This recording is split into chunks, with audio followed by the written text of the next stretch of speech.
Here, the relation between torque and the angular momentum. You know that the angular momentum L is equal to R cross P. Already we have studied it.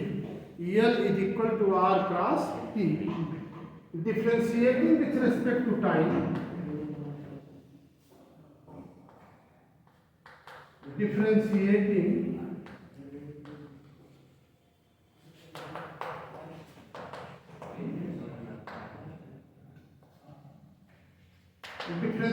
with respect to time, dl by dt, it is equal to, product rule लगा देंगे, d by dt of r cross p. Here first function differentiation of second plus second function differentiation of first. Try to understand. ये product rule लगा देंगे. First function differentiation of second plus second function differentiation of first. Here rate of change of momentum is known as the force plus P cross B. P हमारे पास होगा P and it is V. dr by dt, that is V, and you know this R cross F, it is plus P is equal to mv cross B, and m को हम ऐसे कर लें तो m V cross B हो जाएगा. A cross A 0, B cross B 0, I cross I 0, so V cross B, A cross B is equal to AB sin theta ना. So V cross B is equal to V sin 0. Sin 0 is 0. So that will be 0. So this is equal to R cross F. यहाँ पे V cross B it is equal to 0 we will write. So it is thus dl by dt is equal to R cross F. And we know that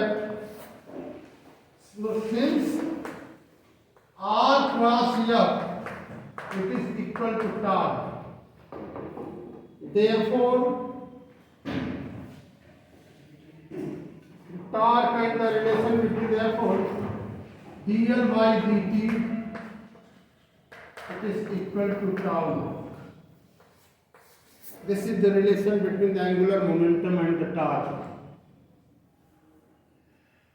वहाँ पे rate of change of linear momentum, that was force.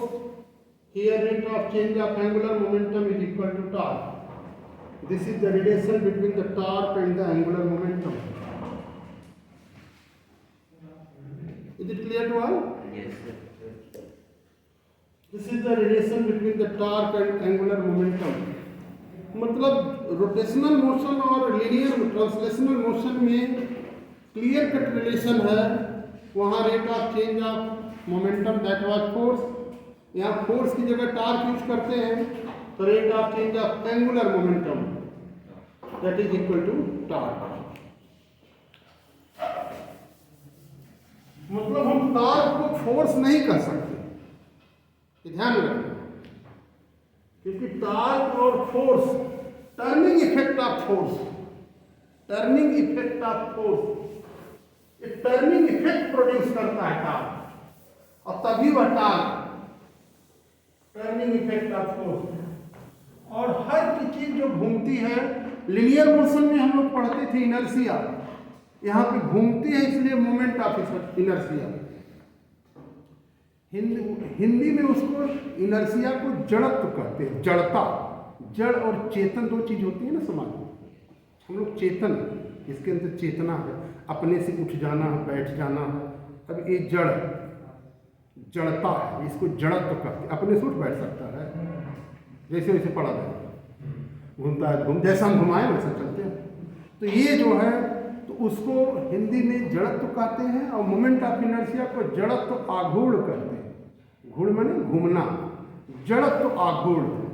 घूमने वाली चीजों को जब घूमती है, घूमने के लिए फ्री हो लेकिन घूम नहीं सकती, अब एकदम फ्री है, चार हर जगह इतना फ्री है कि एकदम मोशन में चलता है, लेकिन अपने अनुसार ये फैन हमारा चल नहीं सकता। तो ये हमारे पास होती है मोमेंट ऑफ इनर्शिया। तो we will study the moment of inertia. Moment of inertia,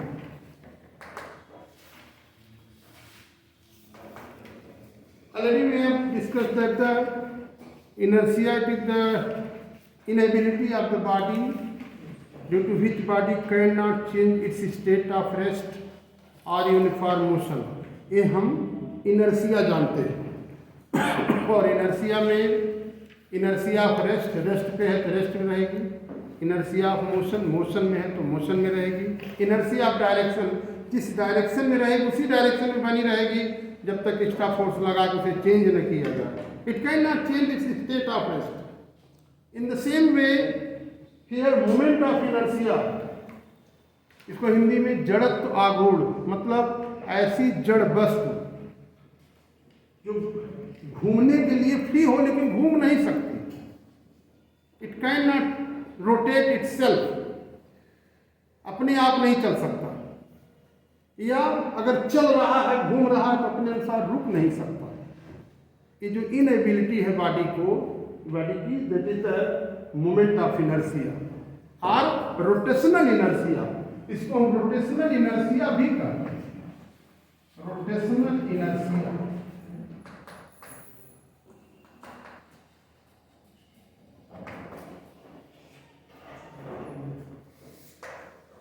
moment of inertia or rotational inertia. So you can note down, if a body is free to rotate about a fixed axis,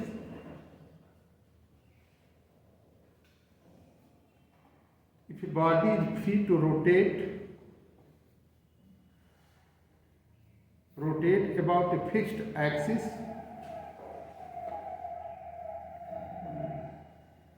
it cannot rotate itself,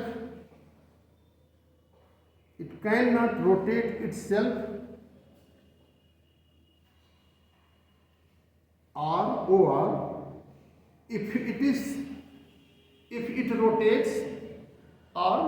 if it rotates about the axis,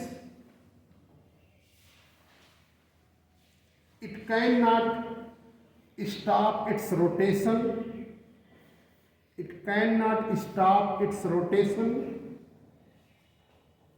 about the fixed axis. This inability of the body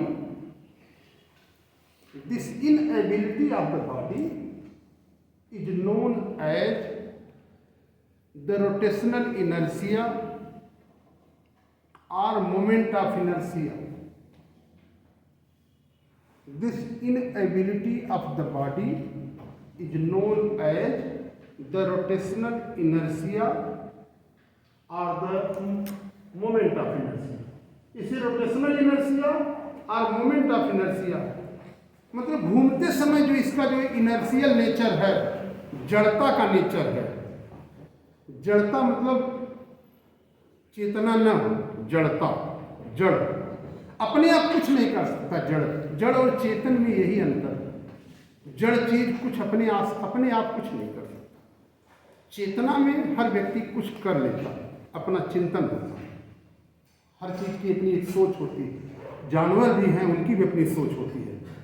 अभी उन्हें प्यार से बुलाओ तो आ जाएंगे, डांट दो तो भाग जाएंगे, उनका अपना चिंतन है। कुत्ते को कौड़ा तो सामान्य जानवर में कुत्ता मिलता है हम लोगों के अगल बगल, उसको एक बार प्यार से बुला दो तो चला आता है, और एक बार डांट दो धम से भाग जाता है। मतलब उसकी अपनी चेतना है, वो जो है इनर्ट नहीं है, ही हैज द सेंस। यही इनर्शिया होती है, रोटेशनल इनर्शिया और मोमेंट ऑफ इनर्शिया। ध्यान में रखना, moment of inertia I is equal to mr square, mass into distance square. Moment of inertia, mass into distance square. Or if a body is distance from the axis of rotation, r is the distance from the axis of rotation. If a body is made of, try to understand, if a body is made of n particles,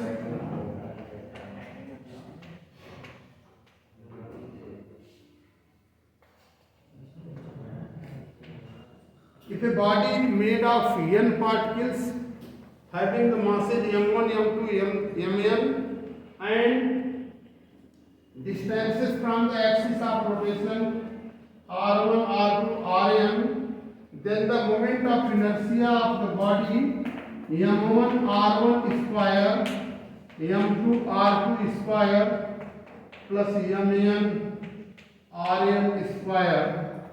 This is mi ri square. Here, mass into distance is mass into square of the distance. It is the product of the mass of the body and the square of the distance from the axis of rotation.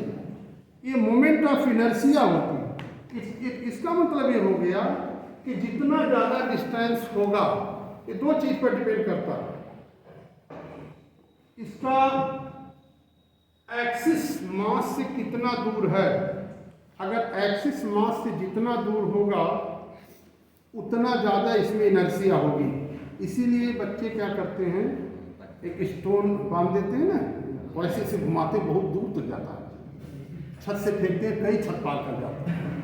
हाँ, कभी कभी किसी बच्चे की खोपड़ी छेद दिया था, अभी मार दिया, वो पत्थर था जा करके लगा, तो ये प्रॉब्लम होती है। हाँ, ये एक्चुअली इसको डायमेंशनली भी निकाला जाता है, इसको डायमेंशनली भी निकाला जाता है एमआर स्क्वायर को, और ये कैलकुलेट किया हुआ वैल्यू है, इसका डेरिवेशन नहीं हमको पढ़ना है। इसको I is equal to mass into distance square practically करके देखा गया है। ठीक पॉइंट। तो this is the moment of inertia. What is the, it is the moment of inertia, हमें पता है what is the moment of inertia. What is the physical significance of the moment of inertia, try to understand. Physical significance पूछता है, physical significance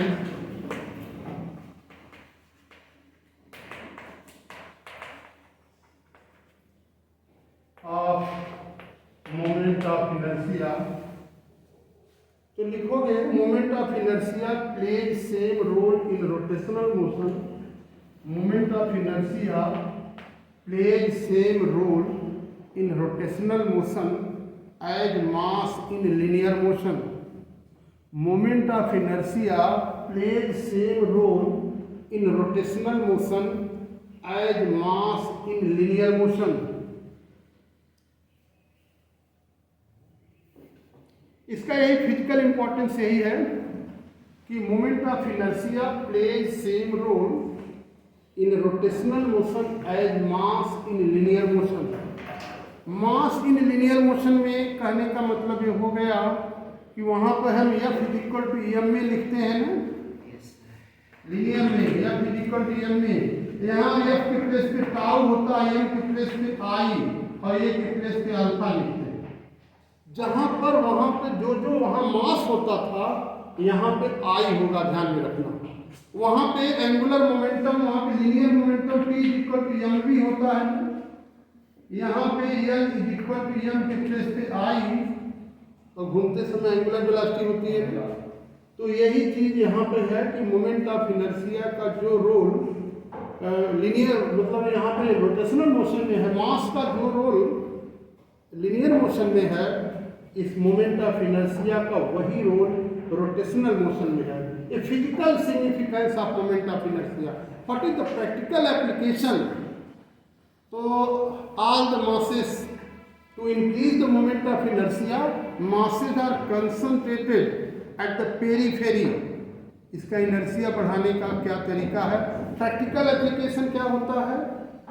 generally the mass centers are concentrated at the periphery.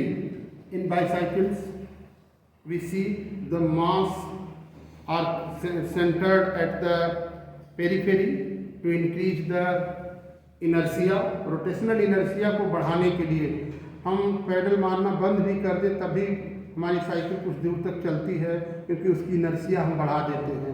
Bike में भी यही होता है, तो उसमें maximum मास को हम किनारे रखते हैं, नहीं तो हम चाहते थे एकदम हार्ड बना देते, पूरा व्हील ही मजबूत रहता, लेकिन ऐसा करते नहीं। हम मास को एकदम पेरीफेरी पे ले जाते हैं, जिससे उसका इनर्सिया बढ़ जाती है, तो घूमने में आसानी रहती है। अब इस पंखे में ही देखो, ये ब्लेड को बीच में इतना पतला देने की क्या जरूरत थी, पूरा चौड़ा जोड़ देते, क्या जरूरत है, लेकिन नहीं, ऐसा नहीं किया गया। इससे कनेक्ट करके इसको एक बॉडी बना दिया गया है, नट बोल्ट से देखो जोड़ा गया है, और एक बॉडी बना दिया गया, एक अलग बॉडी, एक अलग बॉडी, एक अलग बॉडी, और यहाँ पे स्पिनिंग व्हील होता है ना, वो देखो मास को किनारे रख करके उसकी इनर्सिया बढ़ा देते हैं, और जितना ज़्यादा मास को किनारे रखेंगे उतना ज़्यादा इसकी स्पिनिंग, एक निकाल दो तो वेट घट जाता है, कम देर तक घूमना शुरू कर देता है, स्पिनिंग व्हील होता है ना। तो वो जो है, ये मोमेंट ऑफ इनर्सिया का यही कंसेप्ट है कि it increases the rotational ability को बढ़ा देता है, रोटेट करने की एबिलिटी। तो हमारी डेली लाइफ में व्हील का बड़ा रोल है। हमें लगता है कि 99% लोग व्हीले पे चलते हैं, भी चले आए हो तो बाइक में बैठ के, कार से बैठ के, व्हीले की पूरी लाइफ चल रही है। तो इस नाते भी इसका रोटेशनल मोशन का बड़ा रोल हमारी लाइफ में, पंखा रोटेशनल मोशन ही है, तो रोटेशनल मोशन का इम्पॉर्टेंट रोल है। तो it is the physical significance, factors on which the moment of inertia depends, factors affecting the moment of inertia.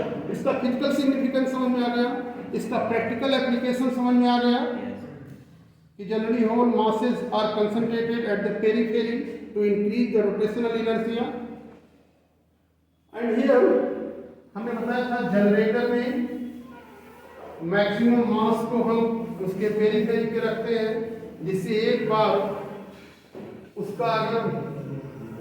अगर उसे घुमा दिया जाए तो फिर आराम से, एक बार बड़ी मेहनत भी होती घुमाने में जनरेटर, लेकिन एक बार घुमा देंगे तो फिर घूमता भी रहता, नहीं तो रुक जाएगा। तो ये चीज हमारे पास होती है rotational.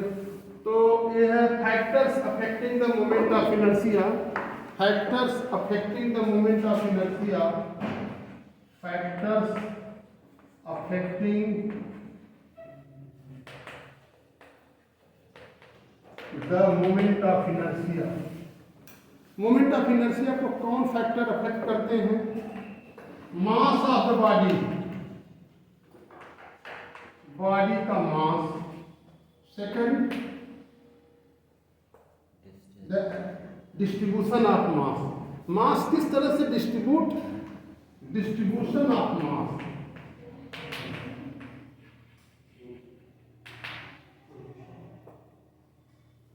Position and orientation of axis, axis of rotation भी होगा, position and orientation of axis of rotation, position and orientation of axis of rotation, orientation of axis of rotation.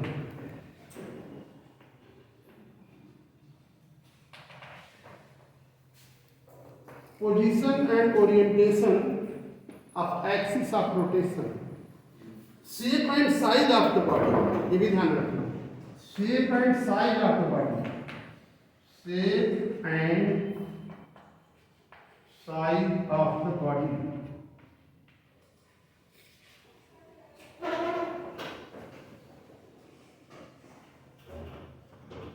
Fourth point के हिसाब से अगर हम लोग स्क्वायर या circle लेंगे तो उसका मोमेंट ऑफ इनर्शिया चेंज होगा। हाँ, हरदम एकदम बदल जाएगा। शेप एंड साइज का बड़ा रोल होता है। एक ही मटेरियल का है, अगर एक हम ऐसा ले लें और इसी का हम ऐसे कर दें, मटेरियल वही, अगर यहाँ एक्सिस बना दें, यहाँ एक्सिस बना दें, तो शेप और साइज पर फर्क पड़ेगा। इसका मास इधर डिस्ट्रीब्यूट हो गया तो शेप और साइज का बड़ा रोल होता है। तो इसका ये जो है इस पर these are factors which affect mass of the body, तो अफेक्ट करेगा ये। डिस्ट्रीब्यूशन ऑफ मास, मास किस तरह से डिस्ट्रीब्यूटेड है, कहाँ पे है, यहाँ पे मास को डिस्ट्रीब्यूट कर दिया गया फैन में किनारे में, यहाँ पे नट लगा दिया गया इस पर, ताकि पतला स्ट्रिप लगा करके, ताकि एक एक पार्ट को अलग अलग करके हम दिखा सकें कि हाँ मैक्सिमम मास पेरिफेरी पर जा रहा है। नहीं तो हम चाहें तो उसको और मजबूत बनाने के लिए तो हम चाहें तो कर दें, लेकिन ऐसा करते नहीं। और अच्छा, इसकी स्ट्रिप को थोड़ा सा चौड़ा करते हैं ताकि एयर को नीचे भेज सके, इस नाते चौड़ा भी करना है और किनारे मास भी रखना है, इस नाते थोड़ा सा टिल्ट भी कर देते हैं कि नीचे ही भेजे हवा। ये सब फैक्टर्स हैं। Distribution of mass, position and orientation of the axis of rotation.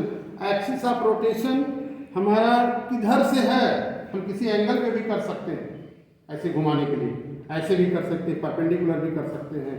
तो हमारा एक्सिस ऑफ रोटेशन कहाँ है, इस पर भी डिपेंड करता है मोमेंट ऑफ इनर्शिया। और शेप एंड साइज, तो समझ में आ ही रहा, शेप एंड साइज। तो these are the factors which affect the shape and size में एरिया नहीं आएगी, शेप एंड साइज में एरिया इंक्लूडेड। जब शेप और साइज कर देंगे तो एरिया उसी में इंक्लूडेड हो जाएगी ना। तो क्या है, सेम मटेरियल है, उसको हमने शेप साइज जब रख दिया तो एरिया उसी में आ ही जाएगा। तो these are the factors affecting the moment of inertia.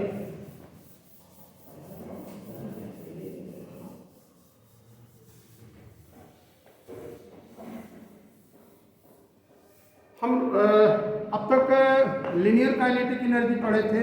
Rotational kinetic energy, तो लिख लो rotational kinetic energy.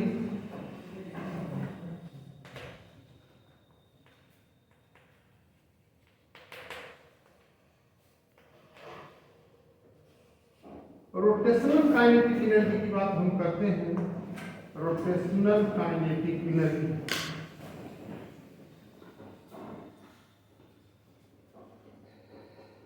if a body is free to rotate about a particular axis, suppose a body of mass m is free to rotate about a particular axis. If here, if a linear velocity of the body is v and distance from the axis of rotation is r, if omega be the angular velocity,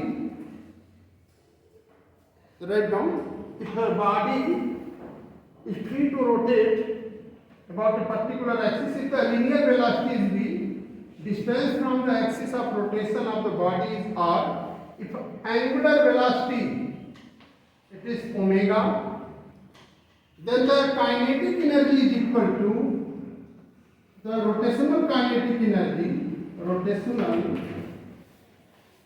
kinetic energy is equal to half mv square. It is half m v is equal to r omega whole square. We know that v is equal to r omega, पहले पढ़ चुके हैं।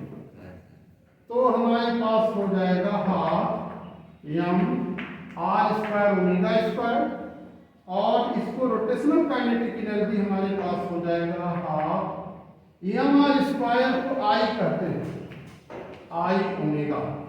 तो हमारे पास यह rotational kinetic energy, ये हमारे पास हो गया हाफ आई ओमेगा स्क्वायर। कहने का मतलब कि वहां पे हमने भी इसके पहले बताया moment of inertia plays same role in rotational motion as mass in linear motion. तो यहाँ पे हमारे पास रोटेशनल काइनेटिक एनर्जी आ गया, it is equal to half I omega square. M के प्लेस पर आई है और वेलोसिटी के प्लेस पे ओमेगा। ये हमारा rotational kinetic energy half I omega square.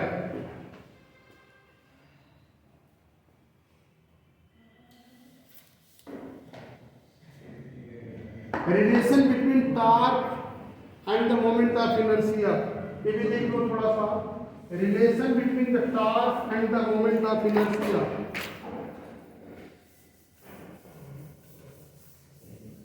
इसका रिलेशन थोड़े से जान लो, relation between the torque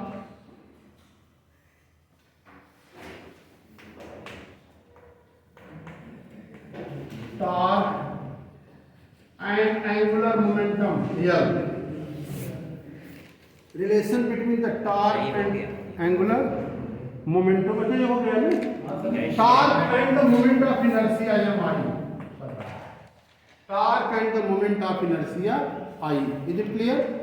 Relation between torque and the moment of inertia, we know that torque tau is equal to torque,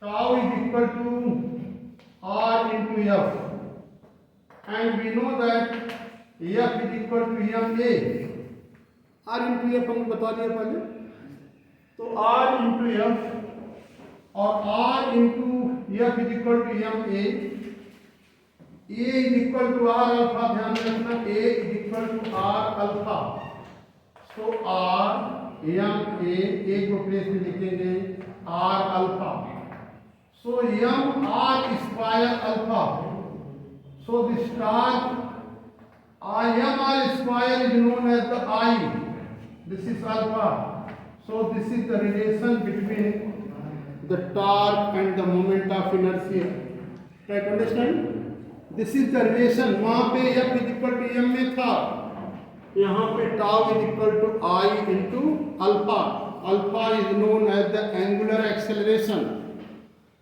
so torque tau is equal to I alpha,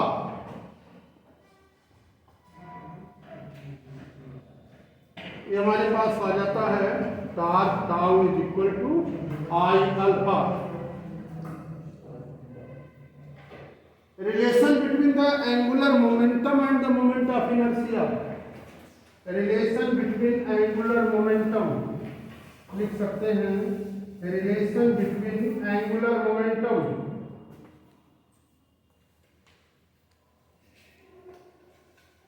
and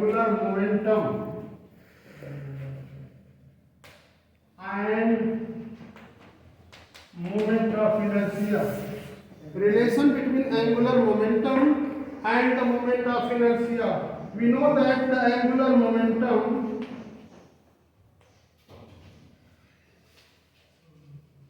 here is equal to R into P, and P is equal to mv, P is equal to mv, and R mv, V is equal to R omega, you know it, so mr square omega, this is L is equal to mr square omega. Now L is equal to, it is mr square, it is known as the I, so